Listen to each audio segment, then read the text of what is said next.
Welcome to Baldly Go, the officially unofficial podcast for everything Star Trek except the animated series, Voyager, Enterprise, Prodigy, and Discovery. I think that's everything. The animated series. Get that shit out of here. And the Don't want it original in my series. podcast.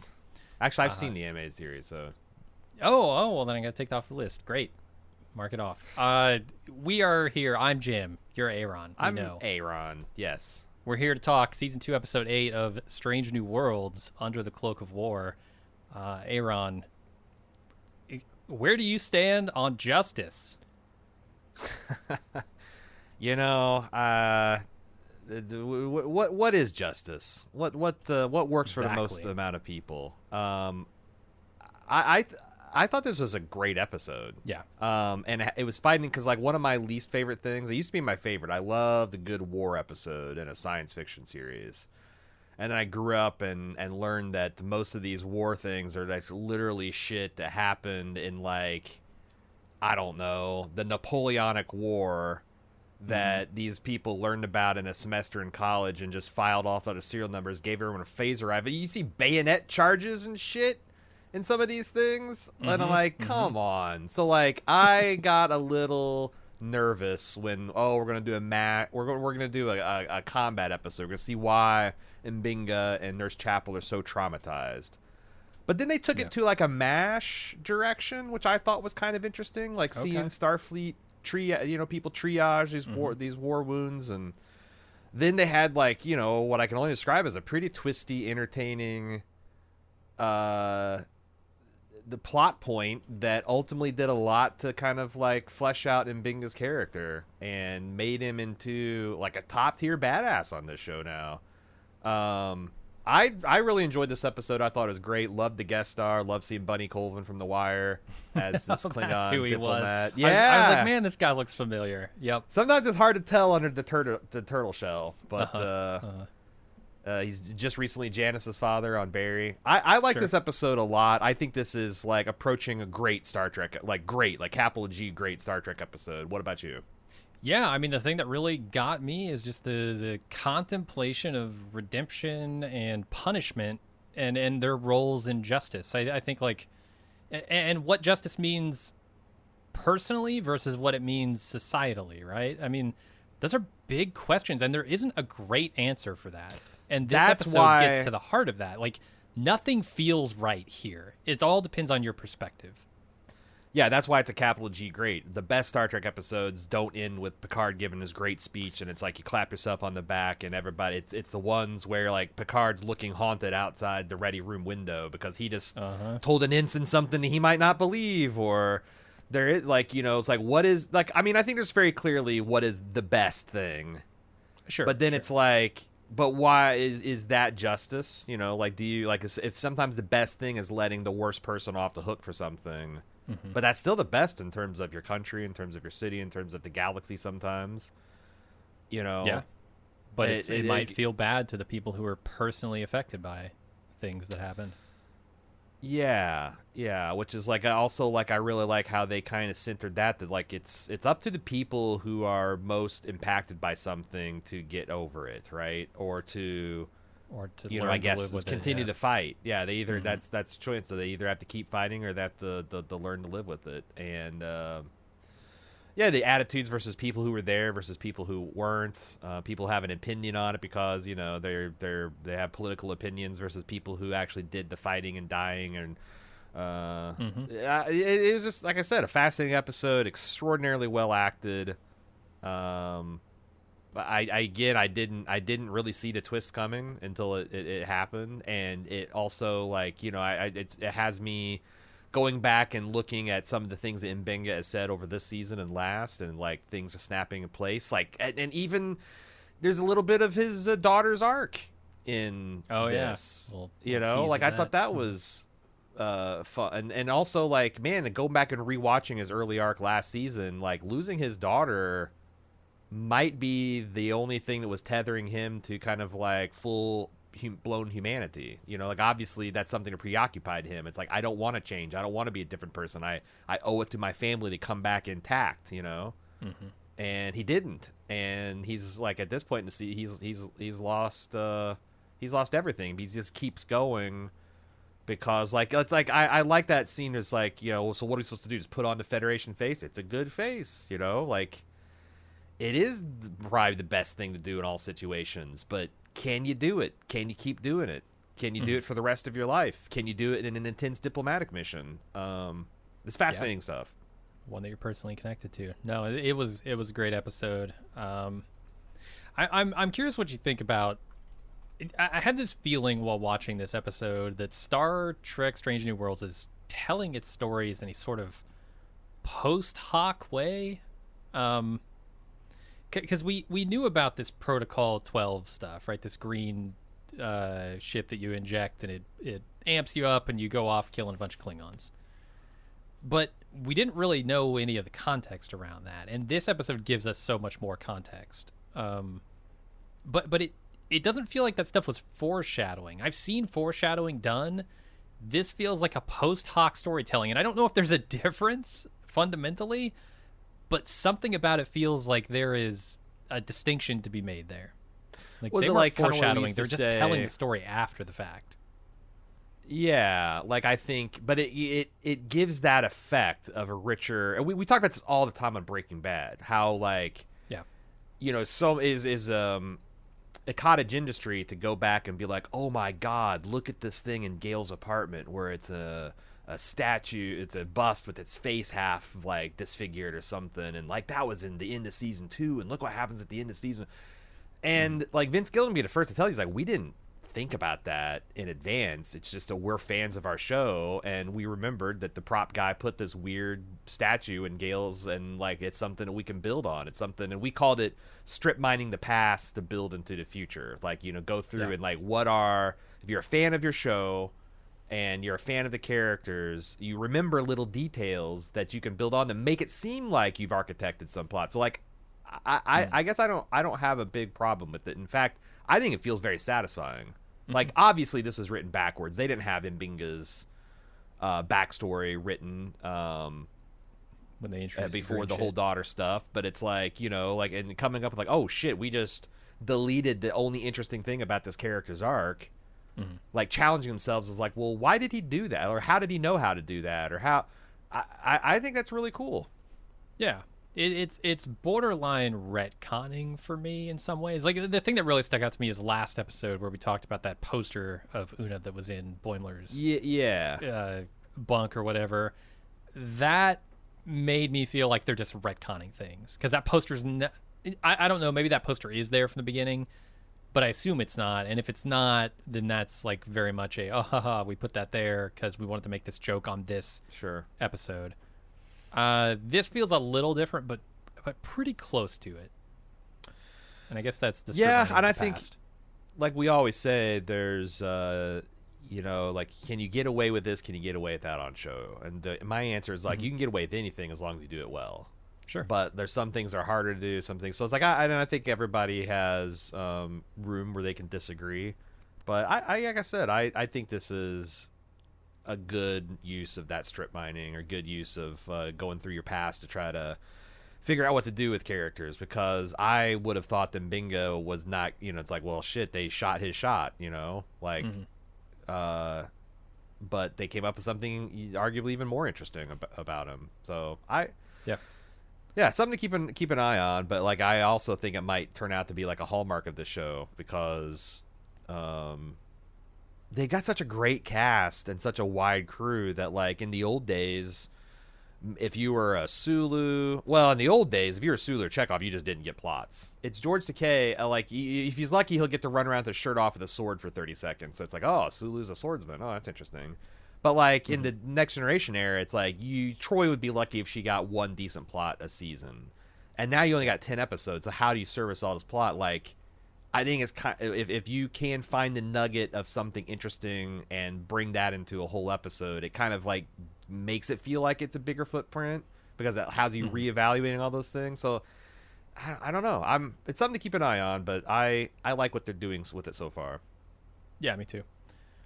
All right, maybe we should get into the recap. Let's do it. We start off in the Prospero system. Enterprise is rendezvousing with Kelsey and May. This There's another one where we had screeners. I don't have subtitles. Kelsey it's the May. Let's say USS that. Kelsey May, and I searched. I can't find a damn thing about like a famous Kelsey May, in memory Starship Kelsey May.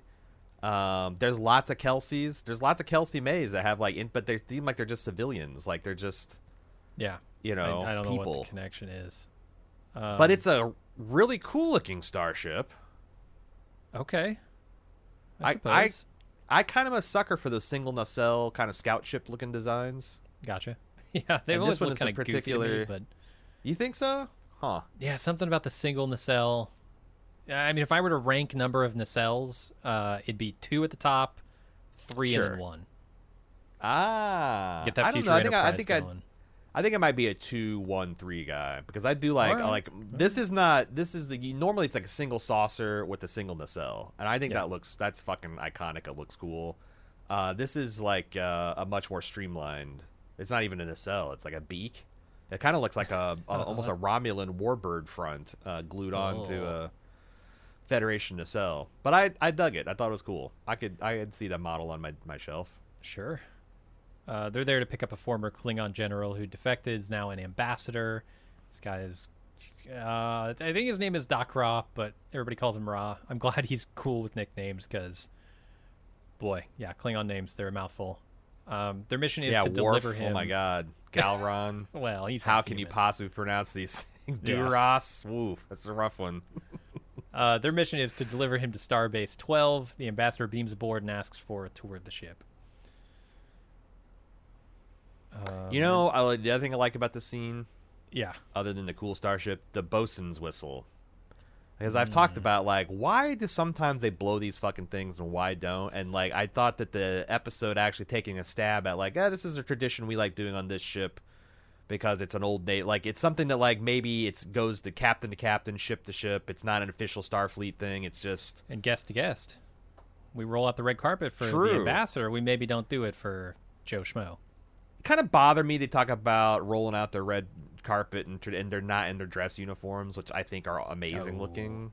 Yeah. Like they're having an official state dinner and like you got these awesome dress uniforms. Don't get them out just for the fucking trials, man. Mm-hmm.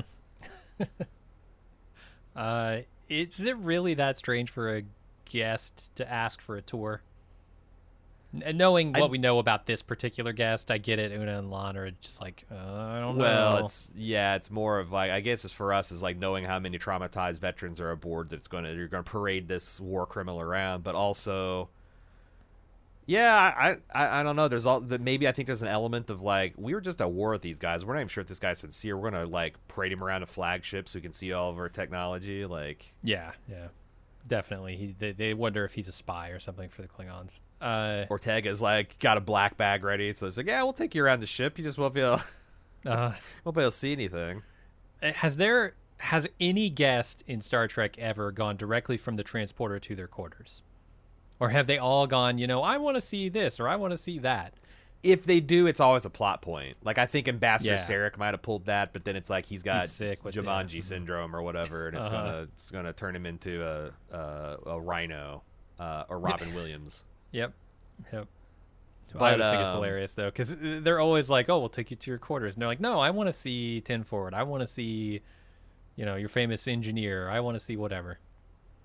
We talked about the Bunny Colvin of it all. Robert Wisdom is the guest star who plays Ra, and I like him. I think he's really good in this role because the thing about Robert is he's a big guy and intimidating, but he also has this kind of gregarious teddy bear, non-threatening mode that he can go into, and like I think it works both. It especially works really well when he's fighting with Binga at the end. Mm-hmm. He's a formidable person, but you also get the idea that he's trying very hard to hide that, and that really worked well for this Klingon ambassador guy. Yeah, warrior turned diplomat, definitely.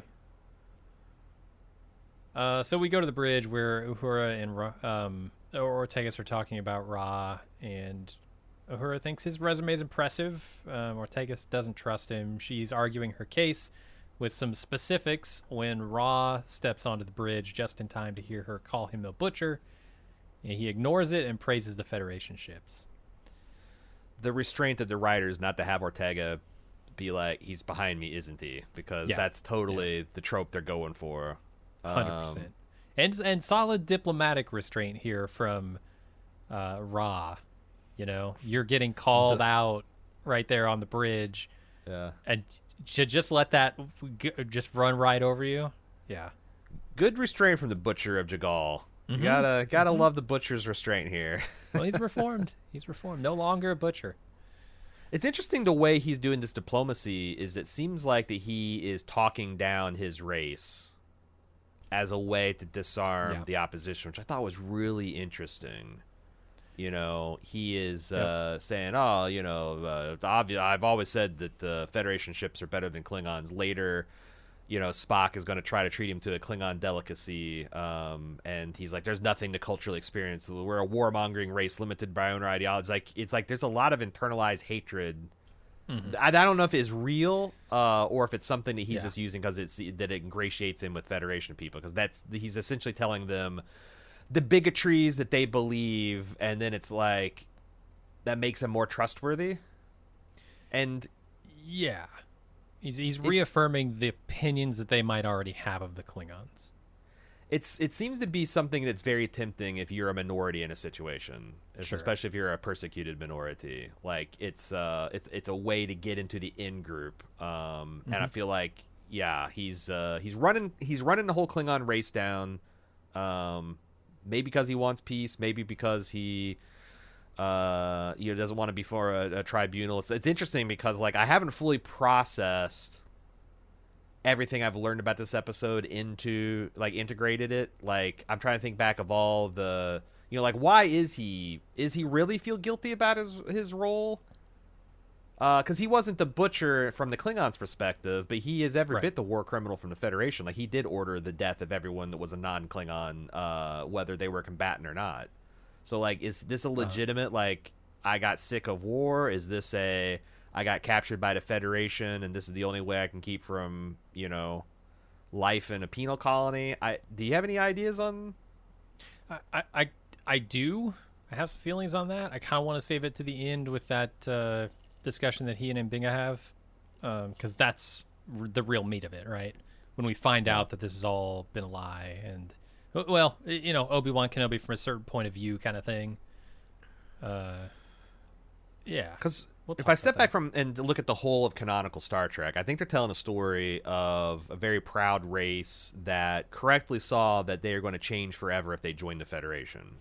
And elements of that race, you know, wanted to remain what they considered pure Klingon and resisted that far past the point. And then that's like the modern Trek element of and then the classic series Trek was essentially the Soviets who you know had that were trying to keep up with the other great power, went bankrupt, blew up their world, you know, overrunning their reactor, very Chernobyl-esque kind of thing. And it feels like they're trying to marry those two worldviews by saying like the thing that motivated, like, because like there was nothing very Soviet or communist about the Klingons. It was just, you know, the Soviet world events with a completely different type of culture, and it feels like they're trying to kind of marry that together because it's like, well, why were the Klingons trying to keep up? Why were they trying to do this? Why were they trying?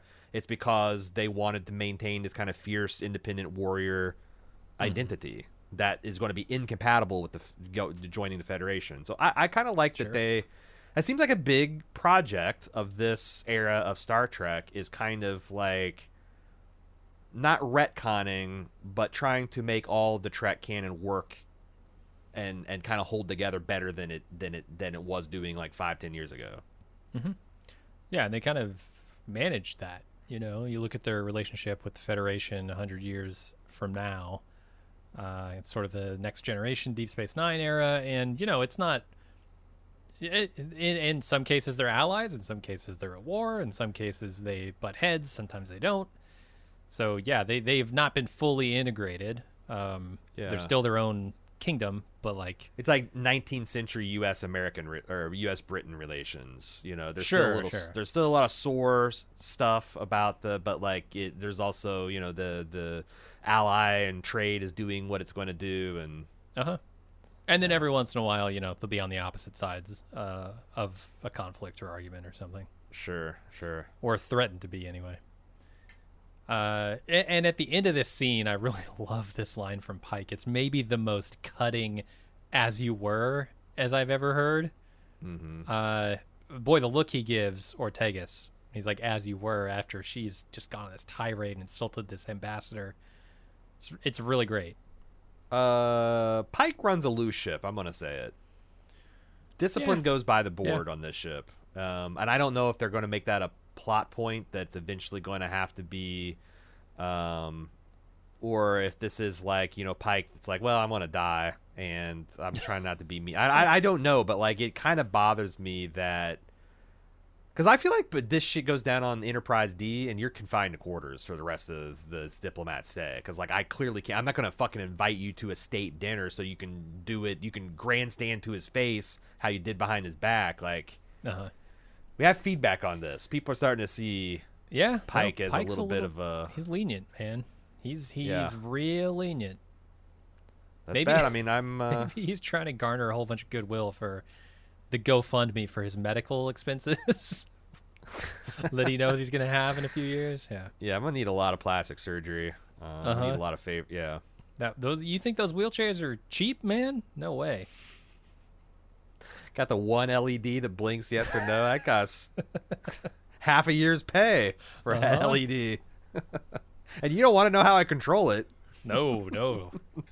All right. Spock is working out the kinks in the ambassador's indigenous Klingon drink. It's a Raktajino. When the tour arrives in the bar, the ambassador tries the drink, but it's incredibly hot and it burns him. Uncharacteristic fuck up by Spock. Like how you gonna program a Raktajino replicator and not even try it? Like you don't even pick up the cup. I could understand not getting the flavor right. But you have not mastered hot versus cold in your code? That's rough, and it's almost man. like I feel like they should have given this to something that like you got the idea that maybe it was a little vindictive. Like I like Spock. It's like I don't buy that he would make the fuck up, and I don't buy that Spock has so strong feelings about the Klingon Federation war that he would intentionally try to burn someone as like a fuck you. Like if they gave that to Ortega. Or something like that where like they could do it with a little bit of like a brittle smile or like but then again it's like what would Pike do? Confine him to quarters? Give him a stern that'll be all be all, mister? I don't know. But they just need to get him to the sick bay at all costs so that Binga can flip the fuck out. So right. So let's go there. Pike takes Ra to sickbay to heal his coffee burn. And Binga's freaked out and has a panic attack. And he's got a more serious history with the Klingons than I even thought. I knew he was in the war. I knew he had some personal relationship to it, but this is a severe reaction. Well, it works up because, like, we've heard about Jagal so much. Like, it's been in these hushed tones. We know it's fucked up Chapel and Binga. One Klingon was openly dismissive at a claim to be a survivor of Jagal because no one survived Jagal. Like, that was the whole fucking point. Yeah. And it's like, so, like, when we are on the moon of Jagal, I'm like, ooh, this is pretty exciting. Probably going to be some dumb military sci-fi action, but it's going to be some good character work. And I was pleasantly surprised because it wasn't nearly as stupid as I thought. Yeah, we go to the moon of Jagal a few years ago. They aren't specific about it. Chapel's being shuttled into an active war zone. They drop her off at a Federation outpost we're going to call Tent City, where she meets Commander Martinez, a.k.a. Buck, a.k.a. Clint Howard, a.k.a. the Chief Medical Officer. And she's here to be the new head nurse. Clint Howard. All right. Clint Howard, everybody. Ron's younger brother? I believe so. And this is actually a deep Star Trek, the original series cut. He played... Do you remember that? So I don't think I've seen the episode, but there is like a very young ruler, like extraordinarily young ruler, almost a baby, in one of the episodes, and he plays that character. as a very young child. Yes, I remember because he's goofy looking. Very. He's got this And he's stupid wearing like a headband. green. Yeah. And yeah. Wow. I Deep cut had here. no idea. I had no idea. Yeah, what is this? Like 60 years later, here comes Clint Howard to play another 50. character in Star Trek? That's 50 anyway. Yeah. Yeah. Holy cow. So, like, I want to talk about this because this is some of the stupid shit. I don't know why a Starfleet shuttlecraft with blast shield windows has to do a low flyby to beam someone down. Like, maybe they said something about there's transporter scramblers or something. Sure, but like, dampening fields. They just want whatever. a hot landing in Vietnam, right? This hot LZ. Got the nurse dropped in there. There's Tent City. Like, what the fuck? What? Mm-hmm. This is the 23rd century. People are like camping in tents within eye shot of the enemy. Like, you can see like the Klingon turbo laser batteries or whatever fucking like lighting up. Like, just constant war. Like, wouldn't this shit be underground, or wouldn't it be like shielded or just like they're. Mm-hmm. And so I started to get annoyed, like, oh god, it's going to be one of these things. But I feel like once they got off and like stopped trying to like do a realistic war thing and just made it about treating and stabilizing people, the shit really came to life. Yeah, for sure. The scale of it, I agree, is kind of off when you have these huge energy weapons. And I mean, even if you look at World War One, the scale, the ranges that we're talking about are like, you're never going to see the enemy. You're just going to get bombed. You're going to get obliterated from nowhere, you know? Right. Well, I mean, we're also talking about, this is a show that shows ships engaging in like 1/4 impulse, 25% the speed of light combat, and they're moving like ocean liners. Mm-hmm. Within like what 300 feet of each other. It's like, yeah, there's some things you just kind of have to take that like this isn't literally what's happening, but yeah. And then also it's like, what are we going to do? You're going to do a fucking sci-fi Saving Private Ryan or like Edge of Tomorrow type thing in an hour? No, you can't. You're going to do some kind of essentially updated MASH episode. Instead of a helicopter, you got a shuttlecraft, and you're going to do the best you can. And I think they did. And also, this is light years better than anything that has happened in previous Star Treks, right? Oh, it's funny because like just like a month ago, I saw, was it the Battle of Valley 357 or something? The Siege the Deep of Space Nine. Yeah, the Deep Space Nine episode with Raymond Cruz. Yeah. The one where Nog gets his arm or leg blown off. It's just a bunch of foam rocks. Yeah. And like people dancing around, pointing faces at each other. Yeah, it's ridiculous. And everything comes down to a bayonet charge by the Jem'Hadar and hand-to-hand combat. Lots of more hand-to-hand combat in this almost in Warhammer 40K. But they did a good job. Speaking of bayonet charges, why have we never seen a lightsaber bayonet charge in Star Wars? That's a good question. Probably because it'd be fucking stupid. There's like Star Wars knows. Stupid for sure. Yeah. It doesn't even have to be a charge, but just a gun with a blade on it would naturally be a lightsaber, right? I feel like lightsabers are Jedi only. Like, you know, vibro knife, blades, bayonet, vibro bayonet charge. That's what you got. Mm-hmm. Can I ask you something? What is Clint Howard screaming when the incoming transports come? Is it Bills and Bones? No idea. I couldn't figure out what, like, I thought it's like, well, if I search for Bills and Bones or something, Bills and Bones MASH, Bills and Bones military slang, I thought that because they got this, this has got to be a reference to something, and I don't have subtitles because these are screeners. So if you do know what the hell he's saying, Star Trek at baldmove.com. I just want to get that if you knew. Tent City receives a bunch of wounded. They don't know each other yet, but in Binga and Chapel begin triaging the wounded. They are woefully under-equipped to deal with the inflow. So Binga shows Chapel how to stuff wounded soldiers into the transporter buffer so they can keep longer. It's like putting them in the fridge. This is great. This is what I always wanted to see. I mean, use your transporter in novel and interesting ways. And the fact that it comes back later and is a point of drama with Chapel and in Binga is just icing on the cake. Yeah, the fact that this is him perfecting his saving my daughter technique is great. I like the idea of like, you got a big battle starting and then just the transporters just going off, bringing in. It's effective, like the incoming transport and this fresh group of bodies, and seeing this montage of them quickly assessing and triaging the wounded. They don't have an organ regenerator, so they're gonna essentially, it's like suddenly they're back to 21st century science. And like you said, it ties into his backstory very well. And there's also this layers of, Mbinga's not the chief medical officer. They don't even call him a doctor. It's just like, oh, he's pretty useful for certain things. It's like you get this idea. It's like, what the fuck is Binga? And by the end of the episode, you have a very clear idea. But I like how they just kind of layer on the understandings of his character, starting in the first 5 minutes here. Mm-hmm. Is this before or after he's done the transporter trick with his daughter? Way before. This is like I think so? 5 to 10 years before the series starts. It just says several years ago, which so like this Klingon nothing. Civil War starts at the very beginning of Disco, because I actually saw when they were showing the weird Klingons with their heads. I'm like, what the fuck? This is Disco. Yeah. I saw the whole first season. And then Spock shows up at the end of Disco, or in the latest seasons of Disco, and then they get spin off into this. So like, I think this is in a 5 or 10 year period. Okay. Especially since Chapel's pretty young and she hasn't visibly aged.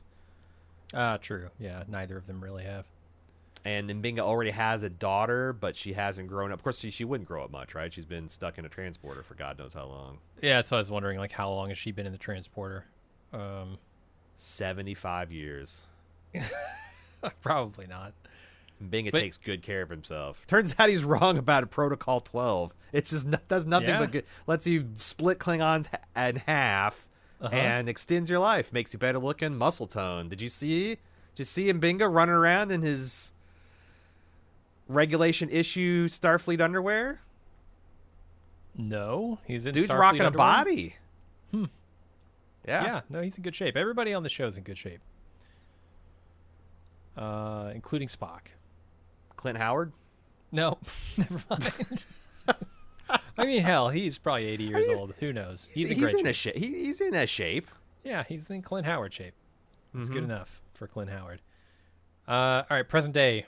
Pike asks Binga for some Delton parsley, and his visit is mostly to check in, though, see how Binga's doing with the Butcher of Jagal on board, and ask him to meet with Ra as a veteran to make him feel more welcome. And so he invites actually Binga and Chapel to dinner with Ra, and they both say they'll be there. Yeah, I Pine's, he knows, or not Pine, I'm sorry, Pike knows that he's got a potential problem here with Binga. It's funny that he seems like they are good friends and they go way back, but there's still a lot of things that Binga keeps to himself. Like Pike knows it's like, but obviously Binga's keeping a lot. Like he's doing literally black ops that no one knows about, so I guess that makes sense. Yeah. Seems to be a pretty private guy. I like his line, I've handled worse than polite satisfaction, and then like Chapel saying we got this, which is kind of like their phrase. I really like how they have a lot of nice transitions in this episode, and this is one of them where that kind of like triggers a reverie for him. Yep, and they're gonna do that a few times. And there's this idea that he doesn't want to give Ra the satisfaction of chasing him away from the captain's table, which makes sense. I also really like the symmetry they have with Binga trying to fix this medical bed and saying it's never been the same since the Gorn attack, which is probably the most traumatic episode of Star Trek Strange New Worlds that we've seen. So it's like, and there's that very traumatic episode, some piece of equipment got damaged beyond repair. It can only be maintained. And it's clearly, this is a stand-in for people like Ortegas and Chapel and Binga. But like, I like how they even added that little bit of storytelling to the thing too, that tying it back into like when we were traumatized as a viewer, this poor sickbay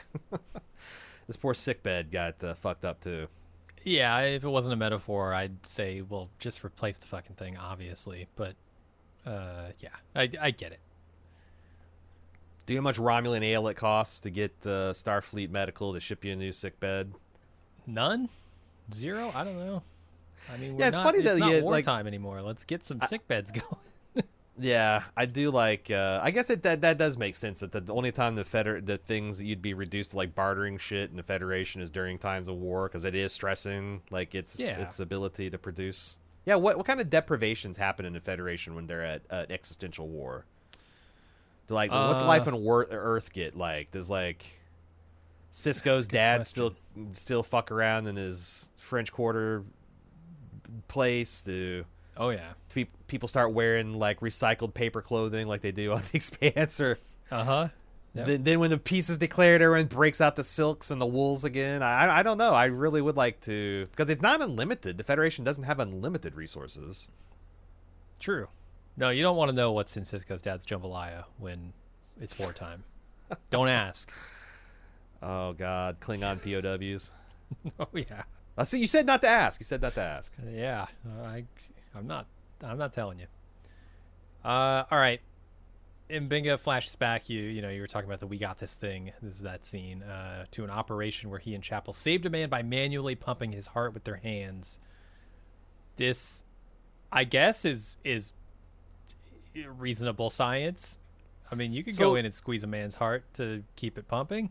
The first time I saw this was in, I think, season 1 of ER, where was it Clooney? Your boy Clooney Noah like Wiley. Yeah, I could see him squeezing a heart. Was like a surgeon, and I think Anthony Edwards had him do this manual heart massage, because it's the thing about the heart, and the reason why CPR works is there's like these one-way valves, and like if you just squeeze that thing, all the blood will go to the right places, just because it's the only way it can go. So like, yeah, I remember that the Noah Wiley with his, guys, hands up to his elbow in some patient's cavities, squeezing their heart. So I guess where did he go in? It does work. It's gonna be up to his elbow. Where did he go in? Go in through the chest, man. Make an incision. I don't know. Well, so ER is an emergency room. This is not necessarily stuff you're doing in like the nice, neat surgical ward where you had everybody properly cracked open with their ribs. And, gotcha. Here's my apparently question. You can't do that. We're in a triage situation. Are you really cutting somebody open to pump their heart manually? Is there nothing better? No one more hopeful that Chapel could be helping in this moment?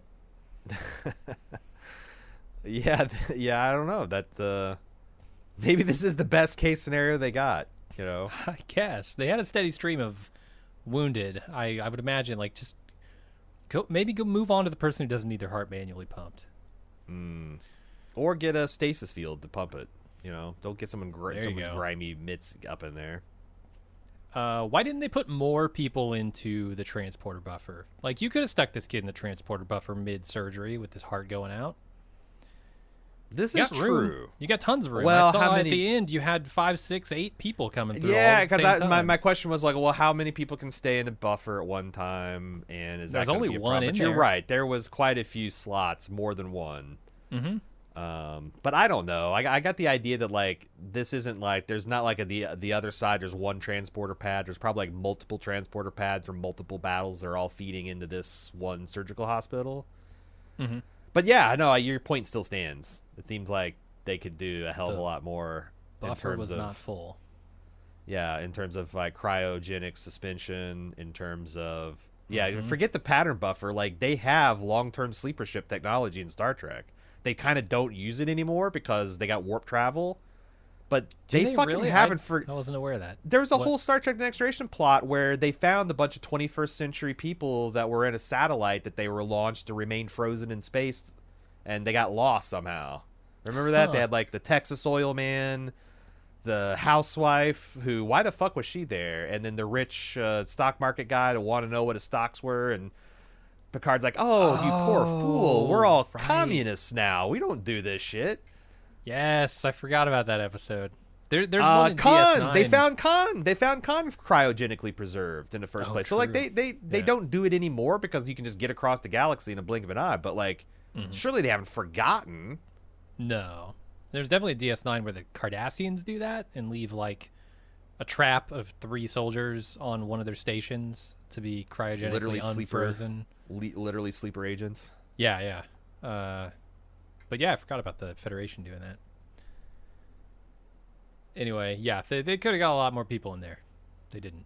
So Binga catches Ortegas bailing on the dinner, and we're back in present day, by the way. He tells her that he's going because he wants to see if Ra has genuinely reformed, and invites her to do the same, and she accepts. Plus, you got Pike making jambalaya, which I gotta say, speaking of transitions, it does look delicious. Okay. Yeah. Surprisingly good food porn on Star Trek Strange New Worlds. Mm-hmm. And you just got to watch how much Delton parsley you put in there. True. You might want to ask before you taste it. If your lips go numb, report the sick bay immediately. Nobody will be there, apparently, because everyone's at the General Ra's banquet. But I really like that the line here. It's like, let's if you pretend he's pretending, well, sometimes people pretend long enough becomes the truth. Because Binga at this point is trying to figure out whether this guy has changed, and it's like this is a lot more fascinating when you watch it the second time. And he's like, so let's just pretend the war doesn't bother us. She's like, I'll put on a Starfleet face. It's a good face. I like Binga, man. I don't know. I mean, second time through, you wonder, does Binga, what is Binga's game here? Because he already knows that he's a liar. Yes. He doesn't lie to his face until they do that judo match or whatever. Well, no, he knows he's a liar and a fraud. He already knows that from the beginning of the episode. But what he doesn't know is if this guy has turned a brand new leaf and is trying to make the best of a bad situation. Now, I think so it's my opinion, I think he is. Yes. And so by the end of this episode, I'm not sure why Binga decides that he needs to kill this guy, other than he's just traumatized by the event. He hates the man and he wants him to pay. Do we want to talk about that now, or when we get to that point in the episode? Because it's the most fascinating. We can talk about it then. Yeah. I was just wondering, like, when. No, you're right. You said that he's here to determine whether he's actually changed. I don't think that's true, because nothing about what he learns over the course of this episode would change that opinion one way or another. Well, that's the tragedy. So he's lying to himself. If you're saying he's here to see if the man's changed, I think he's lying to Ortegas here. I don't think he's here for that. I think he's here almost as a test for himself. Yes, I think there's a gap between the man he wants to be and the man that he is, unfortunately.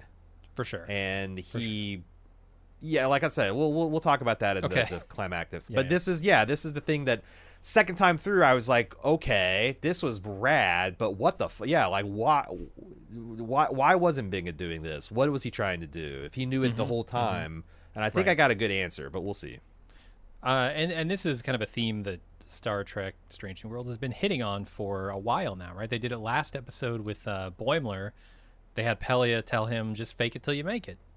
And this is kind of that same thing, right? If you just pretend to be something long enough and you become it, it's definitely. I don't know if that's like a thesis they're going for in this show, but they're harping on that kind of continuously.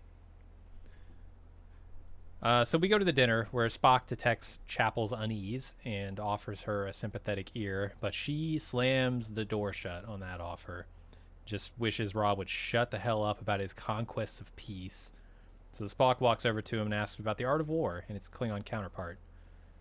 And Binga pours himself and Chapel a drink as Chapel questions why they're here. And Binga's super chill now, surprisingly, considering like the mere sight of Ra earlier caused his heart to nearly explode, literally. Yeah, I wondered about this. I was kind of maybe wondering if it would make more sense if he had hyposprayed himself. Like that. I was gonna say, is he on the red or the blue right now? Because I think the blue is probably what chills you out. But also, he spent a lot of time. I think the thing is like I think that Binga has spent a lot of time trying to get over, and he's got a wide range of coping skills. It's why he does the combat stuff with La'an. It's why he's the first one to be able to give. I think it's interesting that he's the one that gave Spock advice on how he can suppress his human tendencies. That this is a guy who has amassed a suite of personal techniques to try to get over his trauma and not make it everyone's problem. But it's not perfect, and it can be overwhelmed. But he shows a remarkable amount of control going here. Yeah. I love Spock strolling over to fix this situation. He's like a shark in the water, and I thought he was going to do battle with the guy, but he's really just distracting him. I thought he was going to bring logic, level his logic guns at Ra here, and really blow him away. Don't make me burn your fingies again, Ra, because I'll do it. That Raktajino can get a hell of a lot hotter. Oh yeah. This Mel Parmakosh, I don't know what this is. The Klingon art of war is impossible to search. I don't know if it's a thing that exists. You'd have to know its exact lore. spelling, number one. But Exactly, and I have no idea because we don't have subtitles. it wouldn't surprise me if it's something like the Rules of Acquisition, where some Klingon at some point has thrown, like a little bon mot from it. But like, yeah, I was just trying to see if it had already it been in Star Trek, but yeah, couldn't search it. I think. What do you think about Spock in Chapel? This relationship is aging like milk. Yeah, it's going down the tubes faster than his last one. Probably the proximity, right? It's a bit, but he's also trying too hard. Mm-hmm. Like he's always in here, and he's like I see ill-equipped. you're under distress. I'm here for you. This is all understandable. Like he's just And I don't know, maybe Chapel's just not ready. She's got a lot of her own demons she's got to fix. But like, it seems like the more that Spock wants to kind of like reassure and comfort her, the more she's like, "Oh God, get the fuck out of my face." Yeah, we're gonna see that a little bit more here in another scene. But yeah, maybe that's Chapel's day. She's just a homewrecker now that she's broken up the engagement. She's like, "I just isn't even hot anymore." Yeah, can she go after Pike and his fling? I don't know what she is, Captain. True. Yeah, she can bust that up too, I think. Yeah, easy. Yeah, she's got to find the next happy couple and bust them up. Yeah, there's not a lot of people coupled up though. No, not a ton. I think that's the last on the ship, right? Yeah, Pike and his jag squeeze. That sounds like a slang term, but it's I promise it's not. Everybody else is single, it seems. Yeah, single and ready to mingle. I don't know. I feel like we could use a season 3 of just like no relationship bullshit. We've had a lot of relationship bullshit in the first few seasons of Star Trek: Strange New Worlds. But it's also surprising that nobody on the ship is as horny as Spock.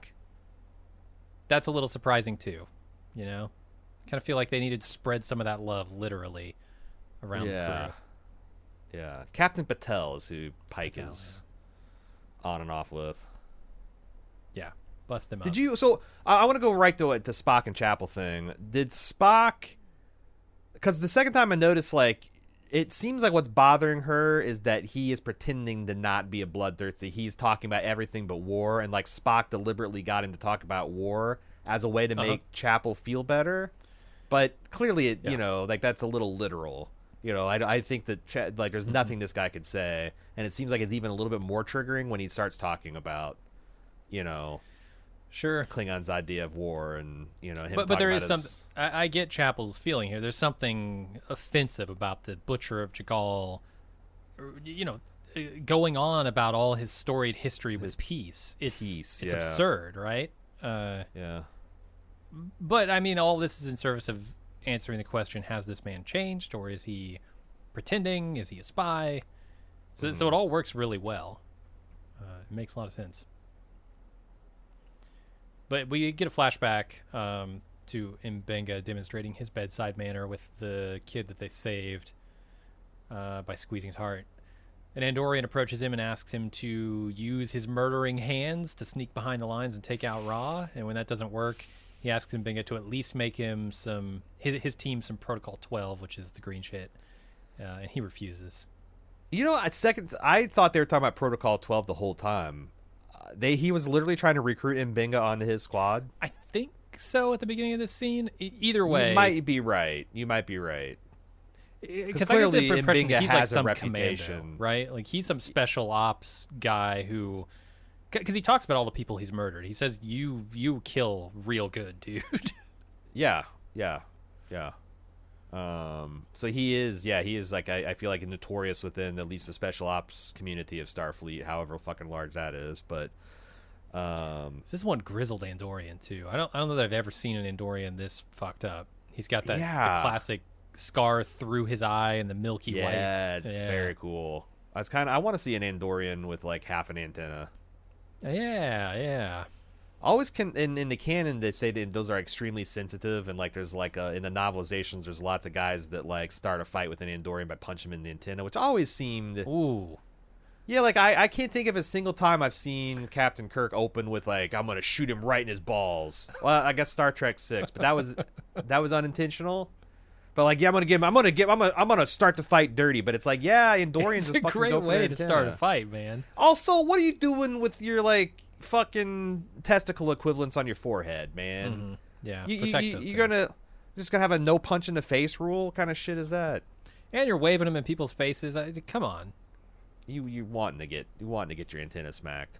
I liked Mbinga's relationship with the young soldier. What did he mean by the Doctor wouldn't let me die? Couldn't tell. Were they trying to describe that his injuries are a result of torture?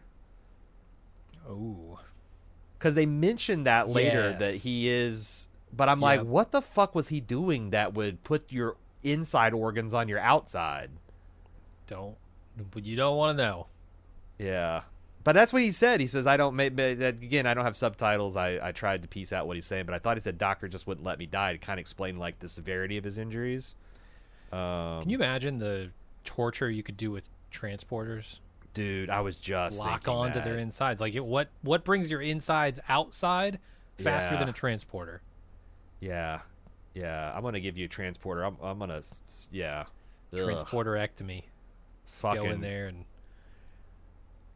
Commander Cronenberg coming up with that torture protocol. All right, let's go back to present day, back to the dinner.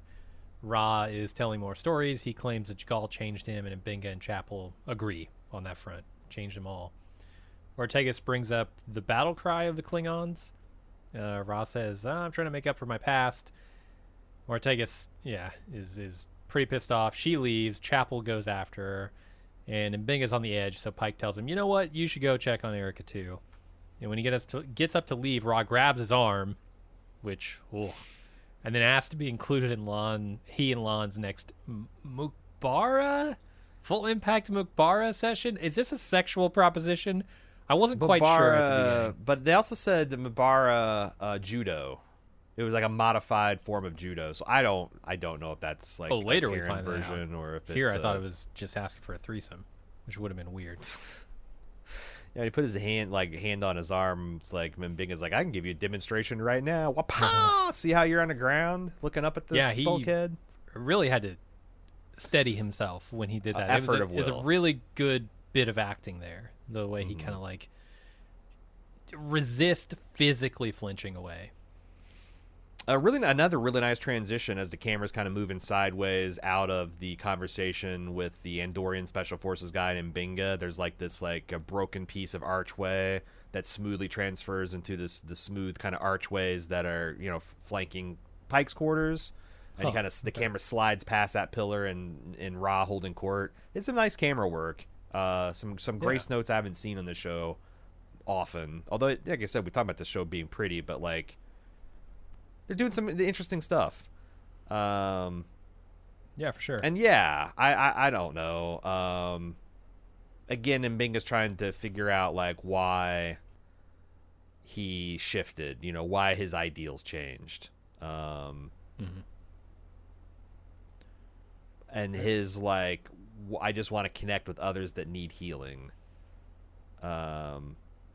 But I don't know. I don't know why Pike tolerates Ortegas like storming out. I don't know why he's inviting his junior officers to this important thing if they're going to just act a fool, especially since they acted a fool just an hour before.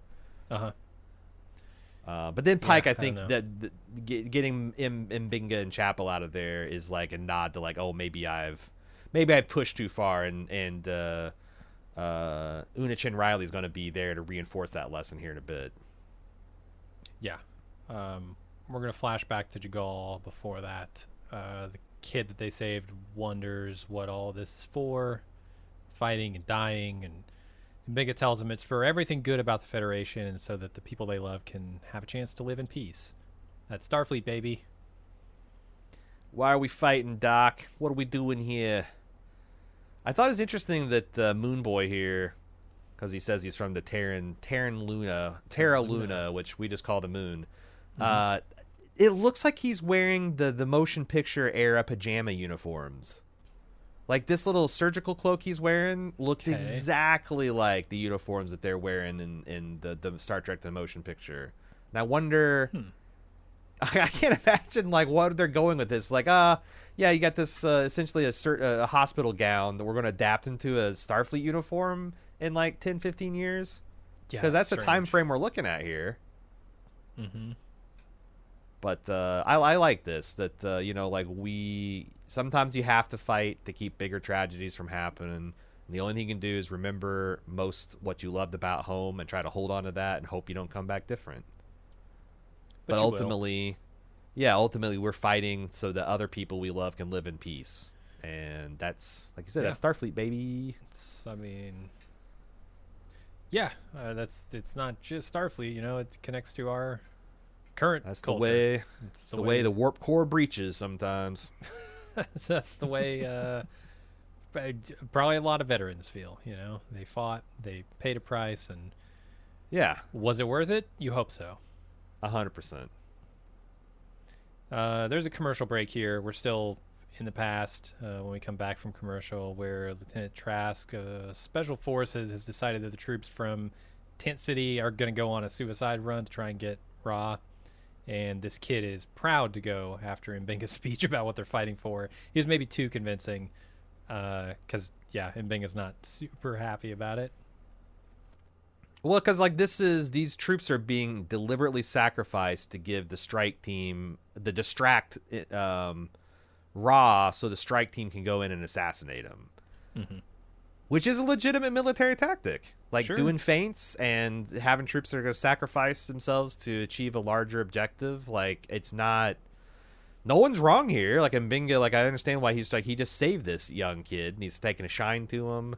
And like that's got to be especially, you know, if you're a doctor in a military setting, I don't even know how you do it, because like it's got to be extremely frustrating to spend all of your time and talents fixing up people, and then, you know, there's just more being minted every day, and sometimes the people that you patch up and get back into the fight are going to get, you know, killed later on. So I see it from everybody, but also kudos for this guy for I guess this is a testament to Federation military discipline, that even in these bad situations, their soldiers will still effectively follow their orders. And a testament to the ability of Mbinga to deliver a message, right? I mean, because the kid was questioning, like, what am I doing? Why am I fighting? This is stupid. And then Binga had this talk, and he's the one who put him back in the firing line, essentially. Yeah, and I wonder, because you said that like Binga almost did a too good of a job, because I think what really gave him pause is when the kid seemed like he was disturbed that he had this moment of weakness. Like he wanted to deny it. It's like, oh, don't worry about me, Doc. That was just the drugs talking. I'm ready to do my duty. Like that, like almost Mbinga shamed him into doing his duty, and that now Mbinga feels like, oh fuck, I did this. I got this kid killed. Yeah, I just got a pep talk that I thought was going to, you know, like give him a reason to live, and now it's giving him a reason to die. Holy shit. Yeah, that's how it goes. Stay low, fight hard. What are you gonna do? Let's go back to present day, where Spock apologizes for the dinner, but Chapel says, he's not responsible. He just wants to help, but it's making things worse. I guess because of his logical brain. I don't know. She asked for some personal time away from him, which it's not just away from him. I feel like it's away from everybody, but mostly him. And as soon as is this what a human would call being on a break? He just sprints to La'an's quarters and passionately kisses her. Just like that's all he knows. On to the next one. And she says, "I got a thing for Kirk. Can't help you, buddy." True. Then he ran to Uhura. Then he ran to. He's just gotta. Finally, he finds solace in the Pella's arms. God. My God. Someone get this man a holodeck. He's too horny for this time period. Hey, if you don't think 2,400-year-old Pella can't fucking teach you a thing or two. I'm sorry. I would do it just for the fucking story. What's in it for Pelia at that point? Let alone the experience. But right? She wants to give some kid a lesson. I'll take it. I'll Sure. take it. Sure, I guess she could do some charity work. Why not? Oh boy. I mean, she's been fucking around on Earth since the Greco-Roman days, man. That's some wild shit. She was on the Caligula stuff for sure. Yeah, she got weird. She was in that room, that chamber. Mm-hmm. Anyway, Tin City is under attack. Back in the past again. In order to evacuate, they need to purge the transporter buffer, but the wounded guy's pattern is still in there. Chapel hesitates, but Binga is there to press the button with his meaty, murderous hands, saving more lives than he purges, though. So, one buffer out, 5 buffers in. That's pretty good trade. Yeah, and the when I watched this the second time, this was extra poignant because like he metaphorically pushed a button on that young. I don't like him a little kid, but the young kid, the young soldier, and now it's like, and it's still like direct, but. It's more direct, but also it's like it's a little bit more matter of fact, and he's helping Christy because obviously she's not comfortable with this kind of. She's just here, just got reassigned. I thought this was a really strong scene that he's just like, he's like, "What are you doing?" He's like, "We're saving lives." Yeah, this guy's cluttering up our transporter. Yeah, we can either keep this one guy in transporter and hope to save him, or we can get 5, 6, 8. A dozen, 100 people out. It'd be the Vietnam equivalent of a Huey just landing on a gurney, though. Like, we can't get him off the landing pad. Well, there's 6 wounded grunts in there, soldier. This, I mean, yeah. Skids land right on him. Jesus. Yeah. Let's go to present day again. We're in Binga and Ra spar. Literally, they're doing judo while they try and find a way to become allies. Ra asks Binga to join him for his next peace conference. Binga asks if all the stories of him killing his own men are true. And he confirms them, but claims it's because they committed atrocities against the civilians. And Ra tries to find common ground in a way that they were both changed by war.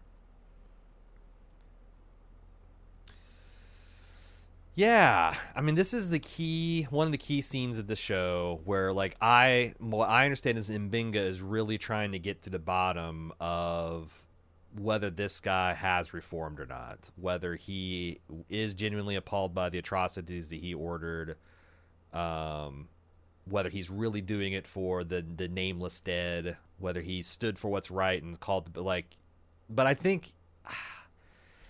The thing is this scene, I felt like this guy is an opportunist. That he saw the writing on the wall, that the Klingons were not going to win this war, and that he tried to do like, the guy at the end of Inglourious Bastards, where he tries to cut a deal. And this is the deal that he says cut. as much later in the episode, right? Like, I'm leaning into this image that they have of me, because that's how I get my out in an empire that no longer respected me, that would no longer have me. But he's also getting results. Like, in what way? Like, I mean, the Federation, whether he's being used as a prop or not, the Federation is getting peace deals and is rapidly, brought the hostilities to conclusion, and then all the mop-up issues. Like, he is instrumental in and making that happen, and maybe only a guy with his reputation could. And he doesn't know that, he doesn't know that Binga is over here stewing over this whole thing. But It's interesting because, like, I at this point I thought that he is an intentional fraud, and he is just, trying to do what he needs to do to avoid swinging from the gallows or whatever the 23rd century equivalent of that at the Hague. Mm-hmm. He's probably still at the Hague. That'd be funny. Yeah, why not? Yeah, why not? And there's definitely a gray area, right? I mean, you can be both. You can be the coward who was no longer accepted among your own people and ran to the open arms of the enemy and defected, and also the guy who's doing a lot of great work to bring about peace after this war. Mm-hmm. So I don't think there's a solid, bright line of a distinction to be made here. You can be an opportunist and still do good things. They're not mutually exclusive. Yeah, but you can also see how like Binga would feel a certain way about one versus the other too. Oh, because like that's what I said. I feel this whole episode, Binga's looking for a reason why he can let this go, why he can put this stuff behind him. Yeah, I'm not...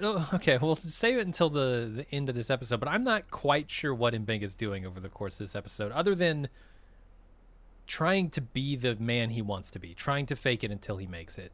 I can agree with that. Failing, I guess, at the end. Total agreement with that, yeah. Failing, but being okay with it, too? Yeah, we'll talk about it.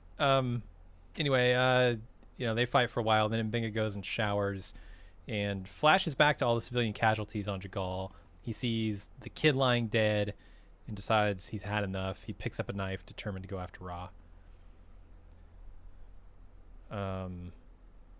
We'll kind of get to more of that here in a second. So I think we should move on to Lon giving Pike a faster course to Starbase 12 because she thinks the crew is Una, on the right? edge. Sorry, yep, it's Una. Una giving Pike a faster course to Starbase 12 because she thinks the crew's on the edge and they need to get Ra off the ship ASAP. Pike doesn't like how that feels on like a Federation level, but on a personal level for his crew, he understands it. So he orders the course change. Yeah, Pike needs to swallow a bag of cement and get a little hard. Like this, I think Una should have come in here and been like, I got a plan to get this guy to Starbase a day early so we don't kill each other. He should have been, oh, thank God. Not like, oh my God, what does this say about Starfleet? Like, dude. Captain's problems, right? Yeah. Like Una doesn't have to worry about the image of Starfleet nearly as much as the captain does. Well, the image of Starfleet is not going to be helped by your chief ambassador to the Klingons being murdered by your chief medical officer, but this is true. Sure. But at this point, it's only a possibility. It's not a foregone conclusion. Yeah. But we'll get to that tragedy here in a bit. For sure. Yeah, there's a lot of good lines here too from Pike. He's making a strong case for why they shouldn't do this. I think.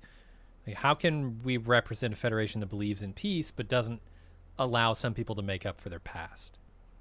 I think, No, that's. And Una, she says it's basically it's not fair to ask these people to let that go. Dude, Federation people are on their own journeys, right?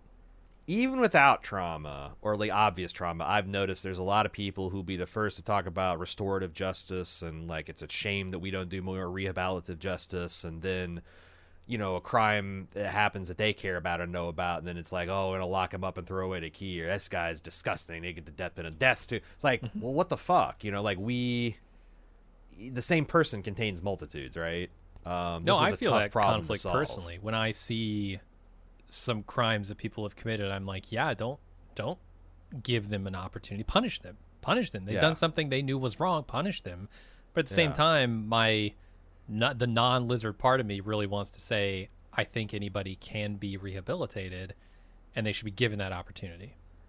True. Yeah, and at the end of the day, that's exactly right. But we do have, like you said it great, the lizard brain part. You always have that conflict between that emotional I know reaction. This is what's best long term for society, but I know it would feel real fucking good right now.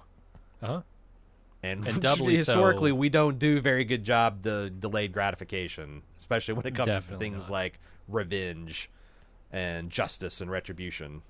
Yeah, and when it's something as personal as what Binga has experienced, you understand it doubly so. Yeah. So we flash back to Binga mixing up a batch of Protocol 12 as he preps for his mission to kill Ra. Chapel realizes he's going on his own. He gives her a device to beam him out once he contacts her, and she tells him to save who he can and kill the bastard responsible. And he gives her a vial of Protocol 12 just in case. So we learn in this Sonic shower scene a few scenes back that apparently his Delta Force operator handle was Ghost. Oh. Someone's like, you're the Ghost. Permission to call Binga the Ghost from now on. The Ghost. Yeah. I don't even on the musical episode, I want like the Ghost comes in to belt a happy song. The ghost tap Where's- dances across the bridge. The ghost, right? The ghost eats a roast beef sandwich at port forward or the port galley. Yeah, no, I love it because it's too badass. Not the I want to call him the ghost from now on. The ghost, love it. I got a question for you. Something weird that I noticed in this episode. What's with all the 12s? So it's Protocol 12. They're taking the ambassador to Starbase 12, and here you can see on this data pad on in Binga's personnel file, there's a tint that says Echo 12. God Does the damn. writer just like the numbers 12? That, I mean, it's okay. So it could just be a random chance. It's not beyond Certainly. It's not beyond reasoning that the set producer, writer, and whatever can come up with these at the same time. It could be that it is like a significant number to the director, the head writer on this particular episode, or most tantalizingly, they're playing something that's important to Binga. How old was his daughter when she went into the buffer? 12 years old. He's got a rare form of polydactylism that gives him 12 fingers and toes. Jesus. He says Except all the extras are on his left foot. The edge that gives him his edge in combat is that he uses the base 12 system for counting. It's just it's so easily divisible. Oh my god. By his left foot. Yeah. No, but I mean, I guess we should keep our peepers looking out for 12s in the future, especially around Binga. I guess the ghost. So. It's just around the ghost. It was just something I noticed that was a little strange. Call of Duty Ghost Protocol 12. Oh, they're on. I actually would love. I kind of want to play a first-person shooter as Binga as the ghost. That'd be fucking cool. Oh, dude. A Star Trek combat, like a gritty Star Trek combat game. Oh, what is the name of it? So there are a couple of Star Trek games that have come out or are coming out soon that I'm super interested in. One of them is the Star Trek Resurgence, which is like a Telltale style, like, but in the vein of Star Trek, like where you're making moral decisions and all that Telltale's stuff. a great vehicle to tell Star Trek story. Yeah, there's one out, Resurgence, that is like that already. And then there's another one coming out that I don't remember the name of, like Star Trek Infinite or something, which is going to be, it's made by Paradox Interactive, which is the ones that do like Stellaris and like all those grand strategy games. They're going to be doing a Star Trek one. I'm super Star excited Trek for strategy game sounds super exciting. Yes, cannot wait. It just says coming soon on Steam, so I don't know when it's going to be out, but keep an eye out for that. Oh, by the way, if you do like Telltale style video games, I guess I'd be remiss to say that we are going to be playing. They got a new Expanse flavored one. I know there's probably a lot of crossover in the Expanse or Star Trek fandoms, and if not, there should be. Holy shit! Every Trekker should watch the Expanse and vice versa. But they got a drummer themed set of 5 episodes coming out. We're playing that on the day of the release, which are Thursdays. So the day that this drops, we will be doing a stream that night starting at 8 p.m. Central and every other Thursday night for the next Eastern, and every other Thursday night after that, and for next 5 every other Thursdays. So best way to follow all that stuff is Twitter, or any social media at Bald Move or Baldus Move if you're on TikTok. But I would love to have people stop by and watch us live. And then if you missed the live, you can always see the recording on youtube.com/baldmove. Side promotion. Yeah. All right, we go back to present day where Ra attempts to reach out to Binga. But Binga's holding the fact that he gave the order to kill civilians against him, rightfully so, I think. Ra claims he's trying to make up for it. Turns out that Binga chased Ra off of Jagal, so he knows that Ra was lying earlier when he said that he killed the ones who committed atrocities against civilians. Who was the fiercest fighter? Yep. And Ra he admits that he just kind of leaned into this image as the butcher to get Starfleet to trust him, and claims that his work justifies everything he did, his piecework. Binga gets pissed and puts a knife through his heart just as Chapel walks in. This is a really poignant scene. This is the best scene of the episode, right? Are we in agreement there? Yeah. I mean, Binga's like,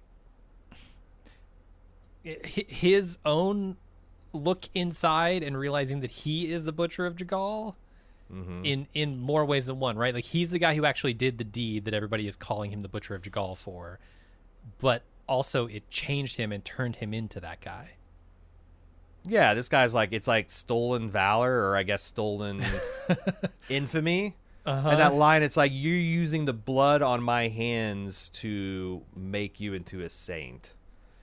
And I think, so like, my take on this and why I said it's a tragedy is I think that Ra has changed for the better. That, like, he has faked it till he made it, because he could have kept doing this if he just stops and walks away from Binga. But him, like, let me help you understand, let me help you heal. Like, it did feel like a genuine calling, and Binga couldn't take it. Like, he was forced to kill him because he couldn't contain his, like, you know, the monster that this guy created.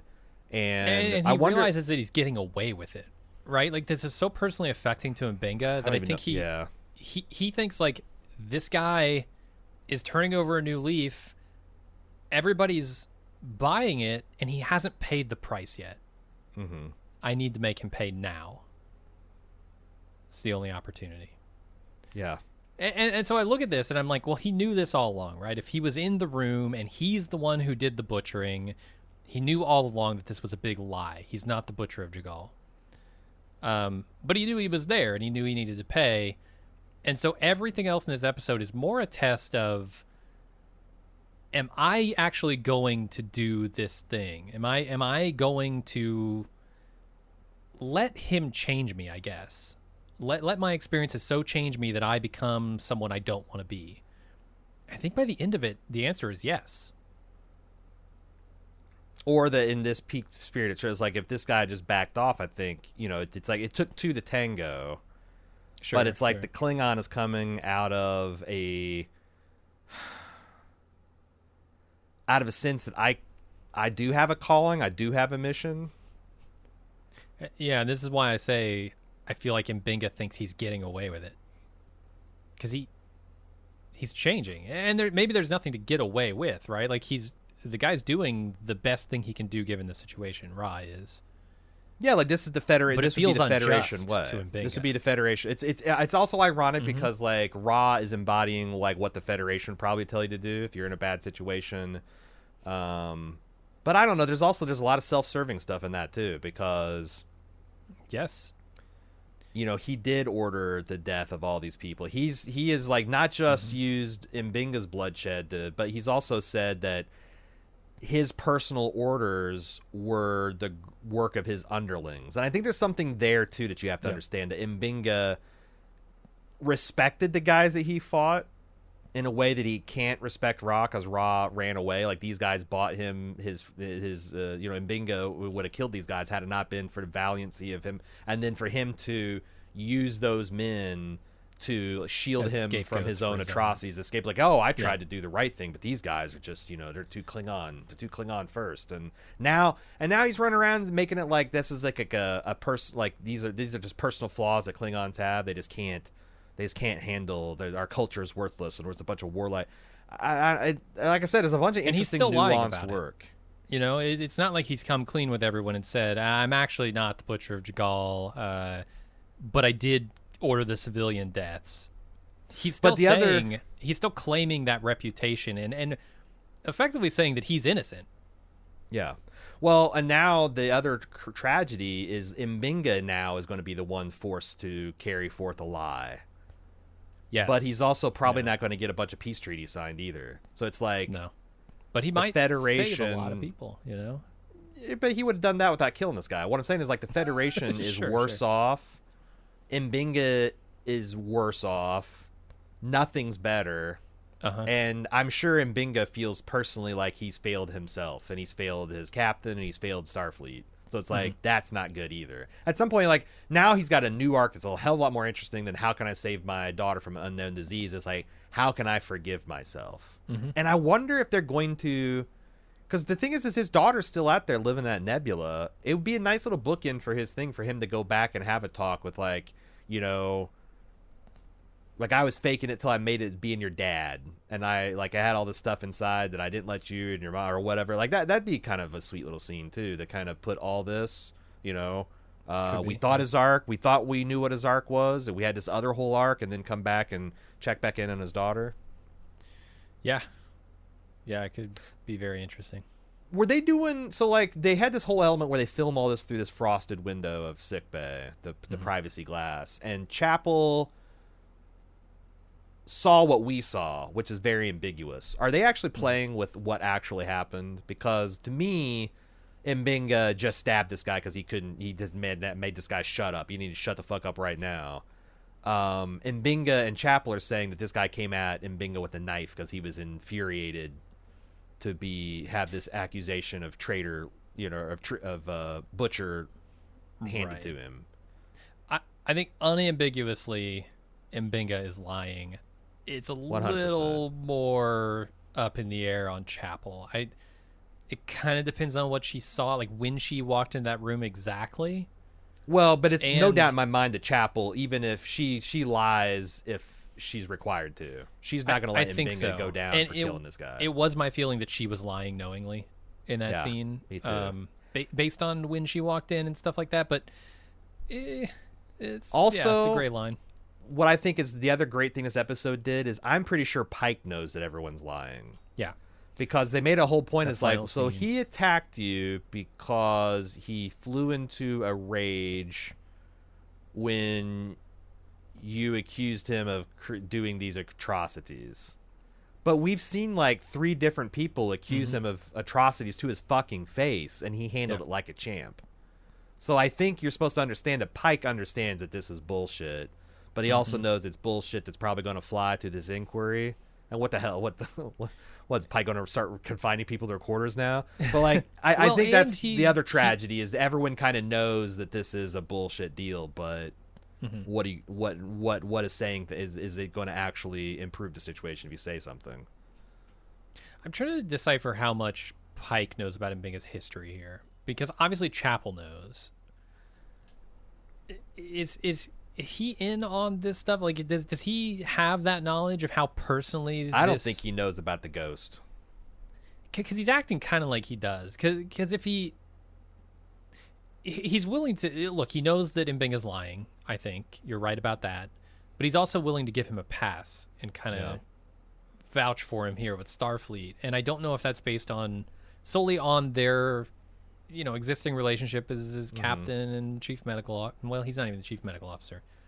Captain and a medical officer, right? Isn't Chapel's the head nurse, and Binga's the chief medical officer. Oh, yeah, you're right. How did that happen? What do you mean? I mean, apparently he wasn't sometime even a sometime between Jagal Chapel and just this, slacked off, I guess. They're 2 separate tracks. Like, I don't think a nurse. It's like commissioned officers versus non-com. It's like you can't be a sergeant long enough until you become a captain. You just can't. Like, I don't think you can nurse long enough to become a doctor. You'd have to stop nursing, go back to medical school, get your. You know what I mean? Yeah. And I get there's like nurse practitioners, and there's a lot of like side area, and you can go pretty fucking high into sergeantcy of lots of different branches of the military. It's the reason that everybody outranked Chief O'Brien. Yeah. Like, literally, Nog outranked him. Yeah, because he's like one of the few non-commissioned officers in fucking Starfleet. Anyway, the point there was, like, I'm not sure if he knows about his history or doesn't, but it seems like he doesn't, but he's still willing to vouch for him as, like, captain and chief medical officer, right? Yeah, and I will observe that, like, if the people closest to you in your life don't understand your situation, there's almost no one to blame but yourself. Like, it seems like another thing that Binga needs to do is start talking to his friends and his family about the shit that's really going on. Like, clearly he thinks he's a monster and he's keeping this from people, right? And at some point he's going to have to heal. He's going to have to let that out and start leveling with people so that, he can't pull this like, well, you weren't there. You can't possibly know. I mean, you're right. They're never going to know, but they can understand a hell of a lot more than they're doing if you give them a chance. And Chapel's the one that he's comfortable talking about it with the most, because obviously she was there and kind of... Yeah, he doesn't have to share. Feels she the just kinship knows. With her. Yeah. Yeah, she gets it. And it makes sense that she'd be the one to lie for him if, in fact, she's lying. But we didn't really like introduce this scene. But yeah, Chapel reports what she saw to Pike and Lon, but she, I think, lies about it, saying that Ra attacked him. Binga. She sells the story by pointing to the fact that the blade that killed him had the Jagal warlord's blood on it, so it obviously must belong to the Butcher of Jagal, which. But that's a It great. does, That's a nice. right? That's so nice. That's so satisfying. With like, well, it had to be the butcher's blade, so. I wasn't entirely sold on this episode until these last few scenes, and I was like, this came together so freaking well. Yeah, it all really the did. pieces just locked into place at the end, and that's But one also of the aspects of it. That blade. Not in like a morally definitive way, because there's No, still lots of no. open questions, but like the plot itself, yeah, it really clicks Mhm. with a satisfying, like, you know. For sure. Pike is just And- stunned by all this. Well, and also like Pike's right. He's like, he's like, and it's funny. He's like, when he says, he was living a lie, I saw his true face. The ghost is talking about himself, right? Yeah. Which I thought was great. And he's like, well, what if he murdered children? And I start, because that's the other thing is like, I think that Pike and him know that they're kind of talking around the issue, because he's essentially telling his friend, like, what if I did murder this guy? Not because of anything he did, but because of things he did before. And he needs he needs justice. What then? And Pike's like, well, that's why we have due process. That's why we have tribunals. And then I think where's this, the line? Like, what atrocities could he commit? How fresh could they be, and me be justified in that action? and he also, like, to that, he says, well, the diplomatic corps knew who this guy was and still let him represent the Federation and made use of him. So it's like, you can't trust, like, yeah, it's kind of rebuke of, you can't even trust the official channels to give you justice. And what about the victims? What about the sense of justice? What do they, and yeah, Pike, yeah, I mean, it's who gets to decide that? Who gets to decide who gets to pay? Who has to pay the price, and who gets the chance of redemption? Absolutely. And that line of, like, you have the privilege of believing what's best in people, whereas I know that there's some things in life that don't deserve forgiveness. And again, I think the ghost talked about himself.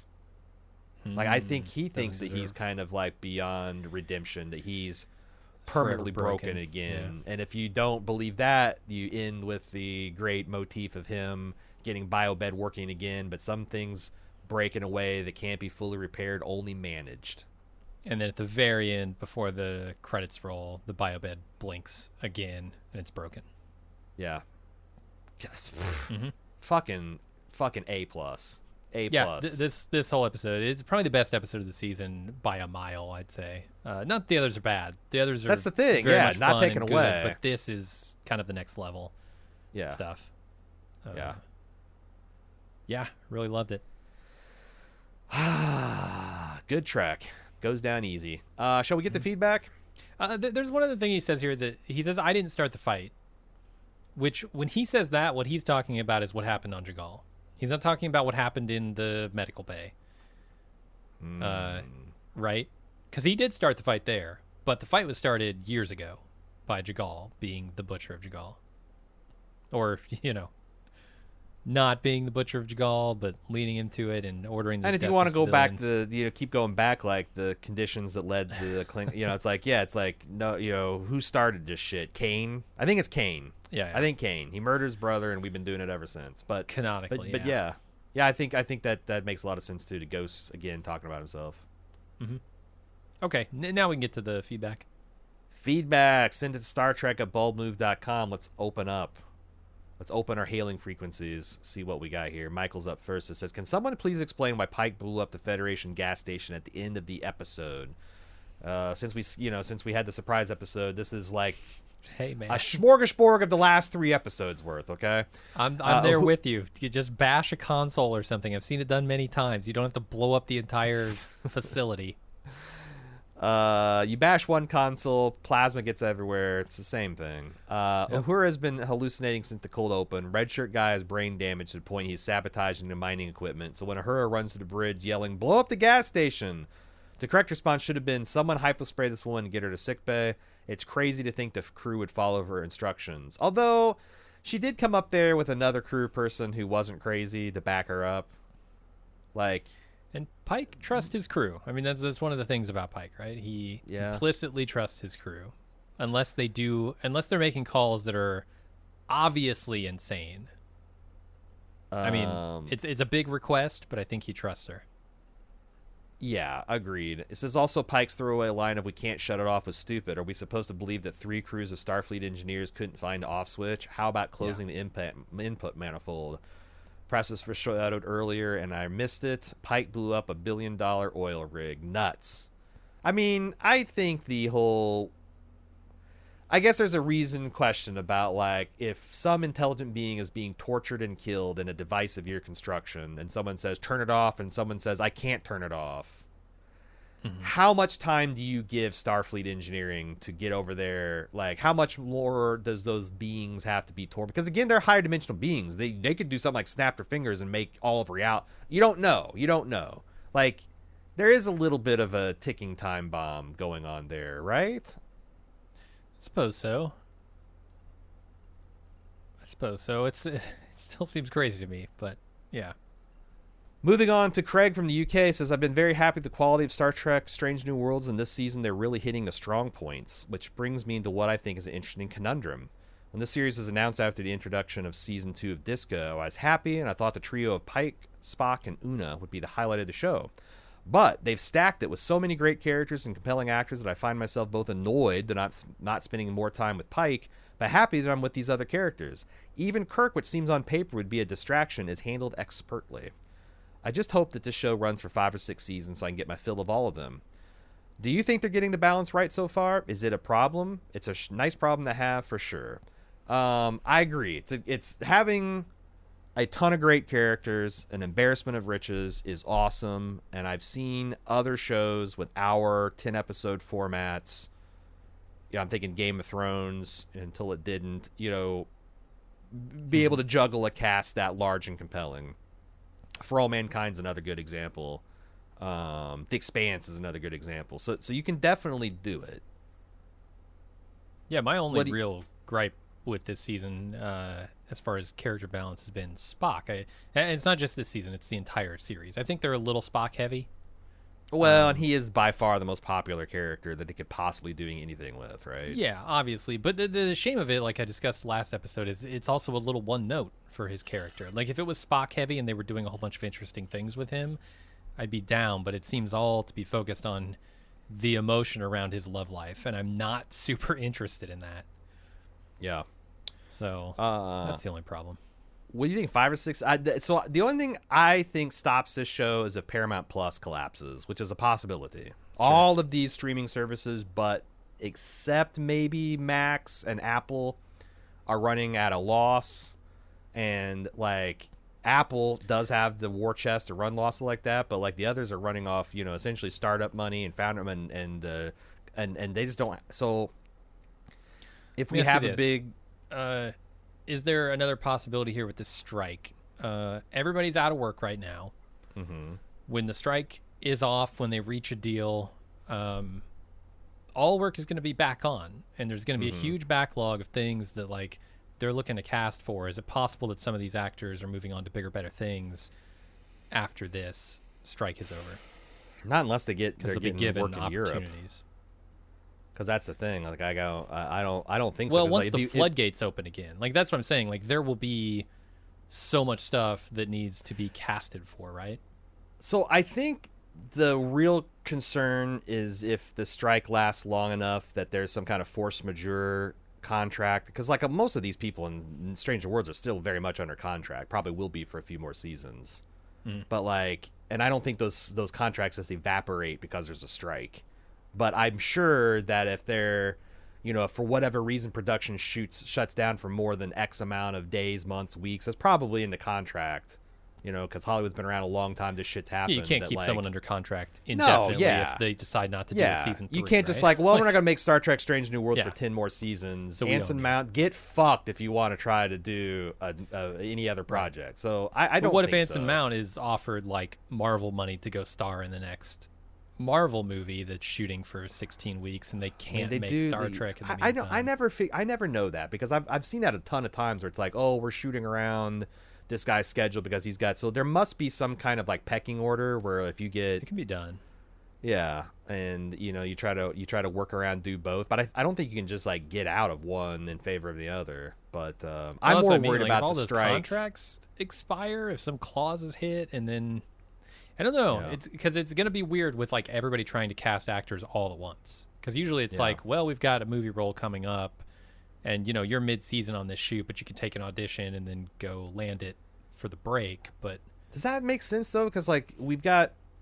It's not like there's one end of the factory that's still running. Mm-hmm. So it's like I feel like you're saying there's a giant vacuum of parts that are going to have to be filled. But well, like, every TV show, think of like all the TV shows that would have been spaced out over the next year or so with filming. Yeah. They're all going to be wanting to film at the same time, right? Are they? Because then it's like, if you're smart on the going out the factory side, even if you do have a glut of things, you'd still want to like space those out because there's a limited amount of demand. Like if you'd release everything that would have come out in 2023 in the first half of 2024 with all this stuff that would have come out in 2024, but the thing is like that's saying that the businesses are going to act smart, and that doesn't necessarily always happen. Because if they're smart, I don't think the strike could be happening. They just pay what is a very small fraction of the revenue they're being asked to share from this stuff. They just paid to keep the billions of dollars being made. Mm-hmm. But they're not doing that because they want the whole fucking pie. So, but that's the thing as a fan I'm worried about is you already have a bunch of stress on a pretty weak streaming ecosystem. We're probably going to be in the next decade looking at tons of aggregation. Like all these Paramount and Peacock and UPN and CW Plus, whatever, they're all going to like start forming like giant because they can't survive independently. And I wonder if this strike puts on enough stress on shows where they're already kind of like I feel like even though it's clearly a lot of money being spent on it, that like Strange New World's probably about as cheap as they can film it as they possibly can. They're already filming it in Canada. They're already making use of like the volume and stuff like so. It's like if this stresses Paramount and its parent company enough that they have to make deep cuts, but like goddamn, the Star Trek property's got to be the last thing that they'd think to cut because it's you would think the so. best it's synonymous thing they've got. with Paramount for me. Yeah, it's like and it's popping off. Like people, they got a lot of buzz with that last season Picard. They're getting a lot of love for the Strange New Worlds. Mm-hmm. Disco. It's funny because like I was certainly. When we started Strange New Worlds, like the full coverage, I'm like, man, are we gonna look stupid? Because like, do I like this just because it's Star Trek? But like, I'm hearing more and more from Star Trek, not just in feedback, but like in forums and stuff, that like people really do feel like this is a return to form. So I would think you got to keep that because this could be movie potential. Yeah, they could. They decide to do movies with Star Trek. I know they're doing one. Or what if they just smoothly go into a reboot of the old Yeoh? Series? They just announced one. Like keep Uhura, keep Spock. Another reboot of the old series. Jesus. Yeah, but do it serious, not like J.J. Abrams action movie style. Like just keep doing it maybe Strange New World just becomes Star Trek the old series, the early years. I don't know. That'd be cool. I think that'd be cool. I don't say no to that. One question in a battle of hairdo, who wins, Pike or Boimler? I'm Pike. Are we talking about weirdest hair, or are we talking about hair that's going to get you places? Because Boimler might win the former, but Pike's crushing him in the latter. Chris DC, is it just me, or does the actor who plays Jim Kirk look a lot like Jim Carrey? Every time he's on, I just can't help but think of the skit from the 90s show In Living Color where Jim Carrey plays Kirk in The Wrath of Farrakhan. He linked this episode. And it's like it'd been a while, but as soon as Jim Carrey started his shit up, I'm like, right, yes. And the thing is, he's right. This is a lot of Jim Carrey, Shatner. I'm not saying it's ruining it for me, but fuck you, Chris, for putting this into my head. I just issued a public apology to the man. I don't want to have to retract it. Come on. Also, are you ready to hear a genius fucking idea and something they got to get on? They got to get on. Yeah, let's hear it. If they bring Jim and Sam's dad on the show, it has to be William Shatner. Yeah. Boy, they better do that soon. The man's but how much? I don't even know if Shatner's got it in the tank. He might be like in bad shape because I don't think I've seen him. But he's on social media like all the time. He's still everywhere. He's got so many projects in the works. He was just on a Mark Maron interview, I guess. For real? And, so he's got his fucking right mind and physically. Yes, make this happen. Oh my God, make this happen. And maybe they teased it. Maybe that's what the saddle was about last episode. Oh, it'd be so Famous good. horse lover. Yeah, it's like he's like, well, I'll come by on your stupid Star Trek show, but I have to be sitting in a saddle at all times. Say less, Billy. We got you. He's gonna swing his leg over it. He's gonna say Shatner. Well, this what's funny is it's because it's just a claim it. saddle on a podium. They're gonna tell him it's gonna be a CGI horse. No, you'll be riding the horse. It's gonna look good, but no, he's just actually riding Pike's. You think he'd stand for that? He'd say, "Give me the fucking horse. I'm not sitting." No, on he'd this, sit on a saddle this for bullshit it. CG. No, he wants the horse, man. Give him the whole horse or nothing. You think Shatner's got that much suction? You think he's got that? He can call the shots? Oh yeah, he'd bring a horse from home. I brought my True. personal He's got- horse in. Yeah, I got 12. I brought a whole fleet of them. See which one works best on camera for you, boys. Mm-hmm. It's a great idea. They should get on that. Drew, super enjoying Strange New Worlds. I think it's the best Star Trek since Voyager and Deep Space Nine. There's only 2 flaws I've identified.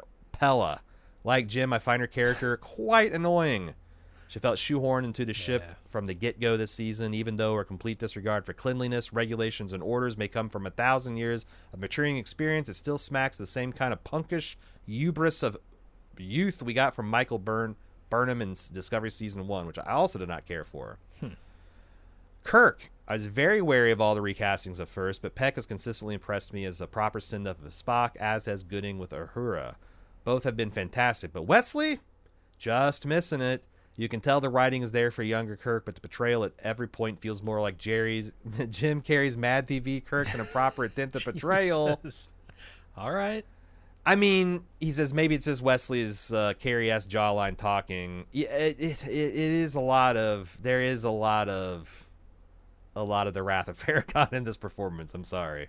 I wish I didn't see it, but now, thanks to Drew and Chris, I'm seeing it. I don't think it's fatal. The thing is like, I was touch and go on Kirk when I first saw him. The more I'm seeing him, the more I'm liking him. Nice. And I do think they're also trying to rein in some of the sexism from the early goings of Star Trek. Like, Uhura wears a skirt, but she's wearing with full leggings, and Una Chin Riley's in it, but they are consciously trying to profesh up Starfleet. And Kirk having a little bit of a sensitive side. He's not quite just an unrepentant womanizer. Is a step in the right direction. He still likes the ladies. There's nothing wrong with liking women. There's nothing. It's just it's Turns out, the womanizer. Yeah. There's a fine line between the playboy and the womanizer. There's actually not that fine of a line. It's a pretty big gulf. Not that hard to fall into that gutter, but yeah. Actually, not that hard not to be a fucking scumbag if you want to be a male slut. But we'll see if Kirk can put on a clinic here. Keith says, just finished listening to your discussion of those old scientists, and I wanted to point out one of the meta jokes I really like that you might have missed. When Ransom from the lower deck says at the end that Una is the hottest first officer in Starfleet history, it's because Ransom is played by Jerry O'Connell, who is married to Rebecca Romijn, who plays Una in real life. Nice. I didn't know he played Ransom. I didn't know he played that either. I did know Jerry O'Connell had missed, but and I just thought it was just him being some meathead dude, being essentially betraying what they said. That's like, it's just a, and he's like, it's a hot. But that's super fucking cute. How cute is that? Double layer. I love it. That's perfect. Yeah. Like Aaron, I'm not a fan of Lower Decks, but I thought this episode worked pretty well. And in fact, I was able to continue some of the Strange New World character arcs, made it much better than I expected. Strange New World crossover with Lower Decks. All right. That's a much easier crossover. You just have to get some dudes and some dudettes into a voice booth, but might be a way to get me into Lower Decks. I don't know. From an anonymous source, they said, regarding the animated titles at the start of Those Old Scientists, they didn't play it entirely straight as you suggest. They show the space creature sucking on one of the nacelles like they do at the Cerritos on the Lower Decks title sequence. I didn't even notice. I missed that. Because honestly, I probably watched the first 10 seconds of the title sequences and I'm like, holy fuck, that looks so good. I almost thought, and then I started looking at my notes and I was writing, look intro. how cool this animated title sequence is. Yeah. Yeah, but that's cute. That's cute that they dirtied it up just a little bit. Mm-hmm. Alan says, I completely agree with Aaron. The original series is the best main crew characters. However, I never really took to the TNG crew at all, though I did end up liking Jean-Luc and Inner Light. Holy shit. You never warmed up to the TNG until the most boring episode in the whole fucking catalog, huh? Boring. It's not boring. I need to watch Inner Light as an adult. I was really... Yeah. Because you guys don't know, but like a couple years back, we started watching The Next Generation on Sci-Fi Sundays on our when Twitch rolled out the watch party feature, and we were like deep in starting season 4, I think, and they pulled the Star Trek library probably because Star Trek Paramount Plus came out, and we were no longer able to do that. But I was excited because like that's one of those ones where I remember it got all the Emmy nominations. You got a lot of public notice, and as a kid, I'm like, this fucking blows. Yep. Why do I want to see just have best of both worlds, and you're gonna nominate this shit? Flute playing bullshit? No, that's a hot take, and I probably wouldn't stand by it as an adult, but I haven't gotten around to see that again. I've seen it as an adult, and I very much appreciated that episode. Says I would take the Voyager crew over the Next Generation crew. Well, now it's crazy talk.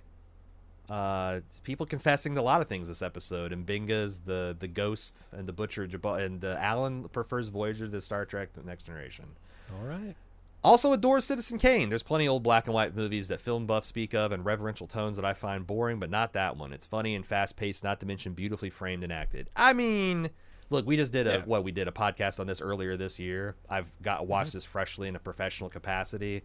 Everything you say is true, but also I don't expect people to get the charms of Citizen Kane because it is a very old film.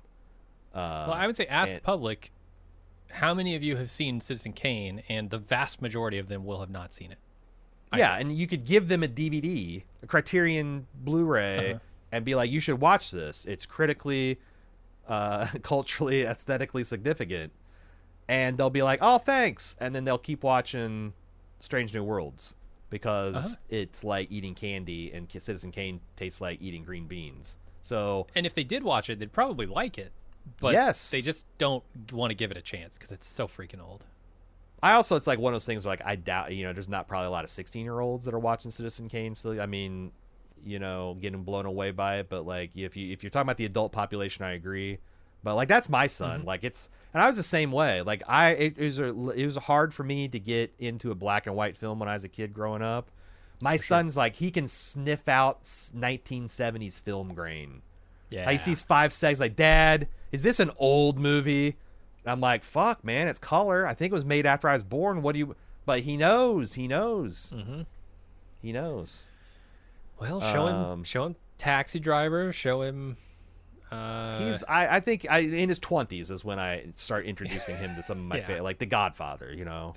Sure. Show him some of the best cinema from the 70s. He'll probably change his tune. We'll see. It's what did it for me. We'll see. Zach says, I was listening to the podcast and you were asking about archaeological medicine as a field of study. This actually exists on Earth. I listened to a Radiolab episode about 2 scientists who are working on recreating middle-age recipes for treating infections, and they work. It's an interesting episode in a branch of science. Yeah, that's the thing. It's like we all like to do herder leeches and plague doctors with their bird mask and incense, but like they did shit because it usually worked. There might be only one thing out of the 6 things they're smearing on you that has any effect at all, but something in there is working. But I don't know. They also drilled holes in people's heads randomly, and does it work as effectively as the solutions we have today? No, it's an entirely different question. I think when you're dealing with alien civilizations, that's where you can start to say archaeological medicine could potentially have some real value to our modern understanding. After watching Lost in Translation, I have some questions about universal translators. Once they are implanted, how can you possibly learn to speak a new language? If I'm trying to learn Spanish but I have a universal translator, won't it all sound like English? How do people study languages in Star Trek? Is that an irony? I can never tell. How good is the translator in subtleties? If I say friend versus buddy or comrade, there are subtle differences in the word usage, and can people quote other languages? For example, if I were feeling fancy and said, Oh, Jesus Christ. Alia Iacta Est. Would everyone just hear the die is cast? Cachet Lavier. Could you say and that? waste my totally unjustified Francinus? Yeah. No, that's all good questions. So in my mind, what's happening here is that you are thinking of the language that you want to use. You're thinking of the words you want to say, and you're actually speaking the language of the person that you're talking to. So, because they don't have universal translators, right? Like Andorians, well, they might because they're in Starfleet or they're in the Federation, but like Klingons, they don't have universal translators embedded in their skull. So how do they understand you, even if you can understand them? Well, because I feel like everyone's got universal translators that, and I assume you can turn it, even the internal implant, you can turn it off with some kind of like muscle twitch or some kind of like tongue swirl pattern or blinking. No pun intended. This is all headcanon. But no, yeah, because the thing is the universal translator doesn't make sense, especially like I always thought it's fun when like Picard's with the Klingons and he's talking like the King's English and all of a sudden he throws in a Klingon word, you know. And it's like, so what happened there? Did the universal translator stop translating it because he knows that Picard's trying to flash out with Klingon? But how do you order a Raktajino from the replicator? Right. Since that's a Klingon word. It just translate the coffee, and you just keep getting a cup of Joe, you know. The reality is, like, you're not supposed to think too hard about that. In fact, there's a whole section in the Next Generation Technical Manual that says, like, the universal translator. There's a couple things, like universal translator and transporter technology only exist because it makes the writer's job easier. Until it makes the writer's job harder, and then they forget that it exists, or they explain why it can't be used. True. And that's like the thing is like every once in a while there's not a lot of lost in translation types episodes, like, and they stand out, like Darmok. Darmok, right, is a classic example, and they had to come up with like, oh, the whole thing about this is this translation is all about these idioms, and they don't, like the translator's not translate it. That it doesn't have the proper context. It can't translate it. So it's like they have to, but I actually think that's kind of cool. Because otherwise I'd have to be watching a lot of dubbed Klingon with actors not able to speak Klingon correctly because it's a hard... It's just better. It's just better. I agree. That's it. StarTrek@boldmove.com is how you get in touch with us for feedback for this show. Of course, if you want to follow along with us, want to know more about that, The Expanse, Telltale game we're going to be playing through in the bad guy drummer style, you can follow us on all the social medias at BaldMove, except for TikTok. We're at BaldestMove there. And if you'd like to support what we're doing, if you like what we're doing here at Star Trek and you want to keep us going, honestly, probably could. It hasn't really set in, but with the strike looming, probably going to be not as many new projects coming out, which is probably our bread and butter. If you want to help us through some of these tough times coming up, we could use your support. Support.baldmove.com. It's quick and easy. To give us your direct support, and you get a bunch of cool stuff, ad-free feeds, bonus audio video content. Support.baldmove.com. Thanks very much for joining us on our continuing mission here at Strange New Worlds. We'll be back next week. I think next week is the musical number. I'm very excited to see what a musical episode of Star Trek looks like. Yeah, and Jim is very not excited. I'm curious about it. I don't think it's going to be my favorite episode, but I'm curious to see who sings and who doesn't. Who does the Shatner version of singing and who really goes for it. Who gets the universal translator of singing? Who gets auto-tuned and who can actually do it? Any predictions? What I want to know. Any guesses as to who's going to be like the spoil sport, who won't? I bet Uhura can belt. Oh, yeah. I bet she can belt. I bet in the surprise, Spock is going to be really good. I was actually saying, is that guy's Ethan Peck? Because I haven't learned all these cast names. I bet Anson Mount is terrible. He's going to do the Shatner thing. If anybody's going to do the Shatner like speech singing thing, it's going to be him. Oh God, I forgot. Oh, it'd be great if they had James Kirk on it and they had him do that, wouldn't it? Oh my God.